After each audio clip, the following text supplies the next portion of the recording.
so that you can trickle down the extra HP from the ultimate. So that could be a valid option here for RQ Hoshi. Might reserve their XP lane for last, or maybe they picked it up. Oh, there it is, the Vexana. I think maybe RQ Hoshi will close it up with a Lapu Lapu. A Lapu Lapu. You know what I'd be interested to see? The Benedetta slide through that they've been kind of dominating so well on, especially with Banana. And we talked about it walking in the early phase of the draft. And I mean, he's performed really well on it. It could be a possible pickup, especially since CC was not able to be slotted. It was currently banned out. And that's one of the few XP laners that we've been kind of seeing him run so far. We did see the Ruby banned out as well, which could have been a great answer, either flex to the XP lane or the roam position. So I would say, yeah, Benedetta could be a very good pickup for the side of RQ Hoshi. But in terms of AP Bryn, they're looking pretty solid with their draft. They have sustainability. They have great front line from the Boxia and already some good damage from the Brody. And there goes the Grok that we've seen already previously in the quarterfinals. I would have said that maybe they snatched the Lapu Lapu, and indeed they did that, because that means that RQ Hoshi will not have the perfect hero to counter the Fire Mist as well as Brody. So yeah, I think they're left with one option, which is the Benedetta now for RQ Hoshi. Apart from that, the choice will be Yuzhong, which is not the most ideal scenario. But if they want, they can still go for, like, I think they're left with Benedetta because you have AoE damage, match up against the Lapu Lapu. Well, maybe the craziest hero that they can get is probably Yuzhong, although that is like a very underwhelming hero to go up against AP Bryn. And there's it. Well, there's the Benedetta, a specialty for RQ Hoshi.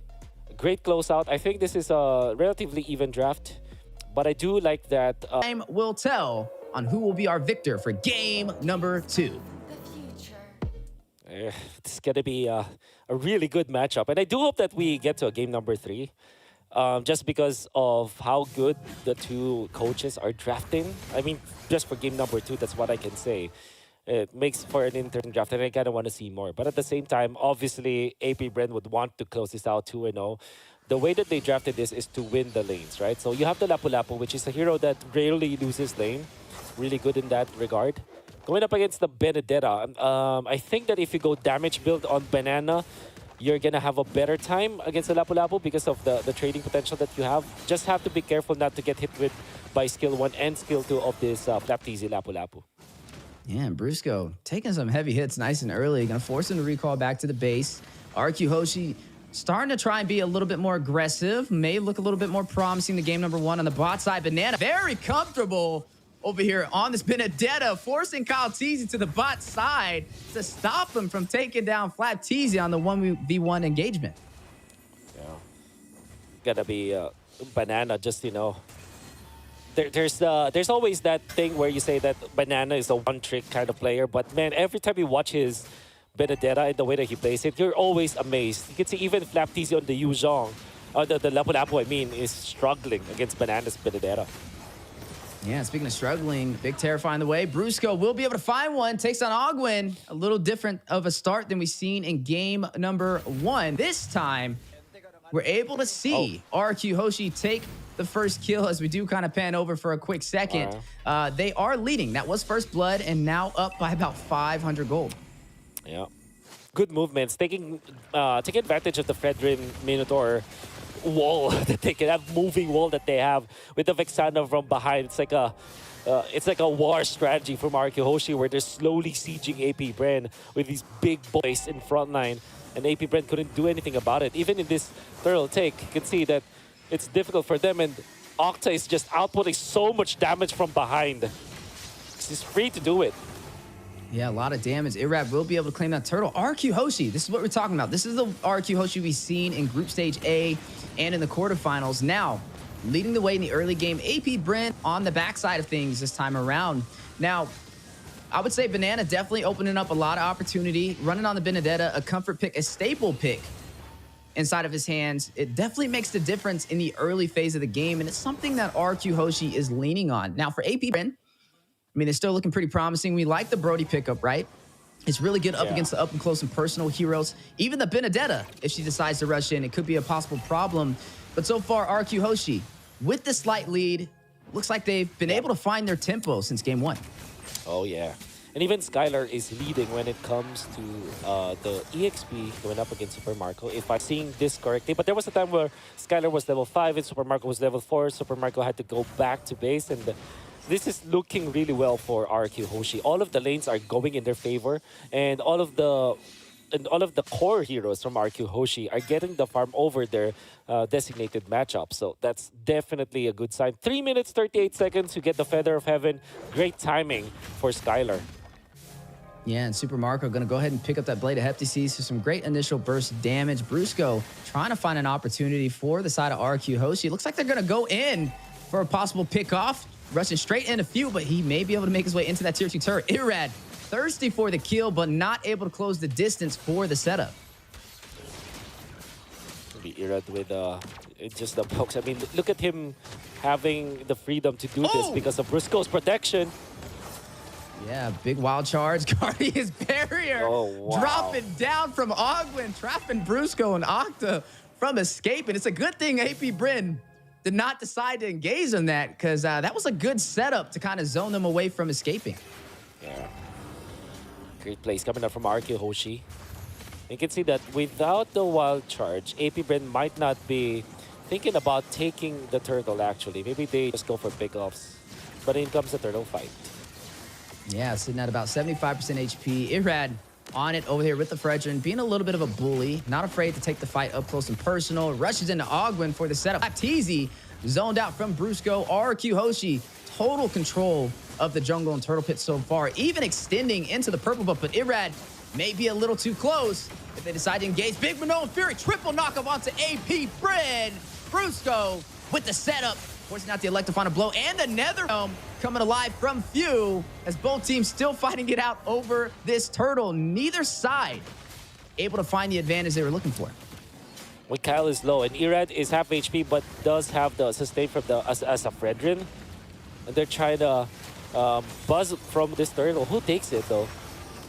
Ooh, it looks like Octa will get the steal for RRQ Hoshi. Brusco will fall, though. Super Marco finding his first kill of the game. That will go into the hands of AP Bryn, but they lose the neutral objective. A 1,000 gold lead for RRQ Hoshi. Irad. Okay. Gonna rush in. Big wild charge for the knockup. Irad will be able to get out of there, though. Very low on the HP. Electrifying blow going down from Banana through the Guardian's barrier provided over there from Ogwin, who has had some really good setups with it. I think his placement have been pretty valid so far in the early phase. Yeah. I got a little bit scary for Irad, almost going down, but fortunately he has the help of Octa with this Vexana. The position is just way too good for this Vexana. Octa is just providing so much defense for his team while also outputting the damage, right? So you cannot really just dive as AP Bryn. And if you're thinking about the composition of AP Bryn, they're mainly like, I would say melee based. Thinking about it, like Roti has it, without the ultimate, Roti's range is not that good. And that's why they need to go up close and personal as Flap gets melted down. Few, just a fraction of a second too late with the Faramis ultimate. Yeah, nice and early pickoff from the side play of the Bush in the mid lane. And now maybe able to seize the opportunity to take this tier 2 turret. Skylar not wasting any time controlling this map for RRQ Hoshi. And so far, they're getting everything they have came for. AP Bryn is now the team that is reacting to RRQ Hoshi. It's really good from RRQ Hoshi. This is the tempo that we're looking for. And like we said, like these 4 people, they will not leave each other. They will let Banana do the split for them. And both Octa as well as Skylar, they're going to be able to output the damage that they needed because of the two bad dudes in the front line. That's Irad and Brusco. And I don't know if you know this already, but Brusco in Tagalog can also mean something like a big dude in the front line, like a brawn kind of dude. Like when you're Brusco, you're like a jacked kind of dude in the front lines. Yeah, definitely showcasing it and living up to that name. Has a lot of things going on in the mid lane from both sides of the table. Bodies may drop here in a matter of seconds. You are seeing the Terrify go down. Octa able to find Flapteezy, unable to find his way back to his side of the jungle. One member down for the side of AP Bryn, 3 seconds until the Lord spawns in. Oh, man. They're nullifying the Lapu-Lapu by outputting so much damage. Look at Skylar. Good hit on the second skill, and now Flapteezy goes into the fray. Yeah, he's going to rush in. Hit with the Terrified, though. Irad trying to get away. The wall will drop again from Ogwin. We talked about his placements on these Guardian barriers. Definitely not disappointing today. Brusco, very low, torn apart. Mid-range. Super Marco will find him, and Noam Fury goes down right before he falls. For the setup on the AP Bryn, Irad will find the Lord. That is a big play for the side of RRQ Hoshi to continue their tempo. Super Marco takes down Banana to respond. 2 members falling for the side of RRQ Hoshi, but able to claim this Lord. All due fairness, RRQ Hoshi's Lord Dance is great. They got the Lord after that. But AP Brent, they're juggling. Their isolation moves are looking very neat. And that's the thing for RRQ Hoshi. The only reason for them to lose some of their members is that if somebody gets isolated. And that's exactly what happened with Brusco as well as Banana. Nevertheless, they still secured the Lord, which is much more important in this case. Like, losing your roamer for the Lord is definitely a positive trade for you. And RRQ Hoshi can now take over the map once again. Yeah, with that Lord marching down on the bot side, they may go in for some additional turrets. I mean, look at the top lane. Skylar, again, will take another tier 2 turret in their favor. Now leading 4 turrets to none against AP Bryn, and may claim some more in the mid lane as they are going to siege for that tier 1. It will fall into their hands. 3 major objectives, 2 turrets and a Lord over to their side so far. Even on the kills, though, but down in the economy by 4,000 gold behind AP Bryn. Yeah. Looking really good for the Nathan as well for now.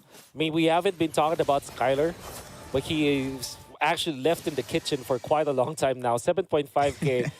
1,000 gold ahead of the Brody, and already up with 3 items. And by the way, Crystal and Stardom side with the Feather of Heaven, that's gonna hurt. If you see someone just stay in front of Nathan for 1 or 2 seconds, no matter who that is, that guy's gonna die. And the only saving grace here for AP Bryn is that they have the Faramis ultimate. Even Kyle, look at him take so much damage.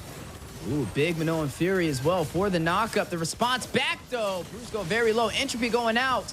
Trying to get a possible kill. Skylar looking for the opportunity. Electo final blow. Few will take down Banana before he's able to escape. That will be 2 members falling for the side. No, 1 member falling for the side of RRQ Hoshi. They still have the ground control, and they still want to take the fight.